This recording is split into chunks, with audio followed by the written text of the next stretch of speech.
இந்த ஆம் ஆத்மி தொடங்குறதுக்கு முன்னாடி அரவிந்த் கெஜ்ரிவால் அண்ணா ஹசரே தான் தொடங்குறாரு. அரவிந்த் கெஜ்ரிவால் அண்ணா ஹசரே பார்க்க போகும்போது இங்கிருந்து ஒரு ஆள் போயிருந்தாப்ல. யாரு? இங்க மாற்றம், திமுக வீட்டுக்கு அனுப்புவேன், திமுக ஒரு தீய சக்தி, என்னாலதான் தூய ஆட்சியை கொடுக்க முடியும், நான் தான் மாற்றம்னு ஒருத்தர் வந்திருக்காருல்ல இந்த விஜய். இவர் அங்கிருந்து ஏறிக்கிட்டு அங்க டெல்லிக்கு போனாப்ல.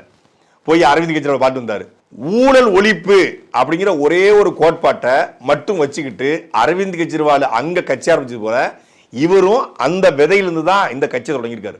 ஊழல் ஒழிப்புன்னு வந்த ஆம் ஆத்மி ஊழல் பண்ணி டெல்லியவே நாசமாக்கி, இன்னைக்கு கட்சியையும் நாசமாக்கி, பஞ்சாபிலும் ஆட்சி இழந்து, பஞ்சாபிலும் தன்னுடைய எம்எல்ஏக்களை இழக்கிற நிலைமைக்கு தள்ளப்பட்டிருப்பதை போல இன்னைக்கு ஊழல் மட்டுமே பிரதானம். நான் ஊழல் பண்ண மாட்டேன், பண்ண விட மாட்டேன், நான் உண்மையைத்தான் பேசுவேன், உங்களை ஏமாத்தி பொய் சொல்லி நான் எதுவும் பண்ண போறதில்லை, நான் நல்லதுதான் பண்ணுவேன்னு சொல்ல வந்திருக்காருல்ல. இவரும் இவருடைய கூட்டாளிகளும் சேர்ந்து ஒருவேளை கனவு உலகத்துல ஆட்சி நடத்தினா கூட தப்பான ஆட்சி நடத்துவாங்க. கனவு உலகத்துல, நிஜத்தில் இவங்க எப்போதும் ஆட்சிக்கு வரப்போறதும் இல்லை, வர விட போறதும் இல்லை. தமிழ்நாட்டு மக்கள் அவங்களுக்கு முட்டாளும் இல்லை.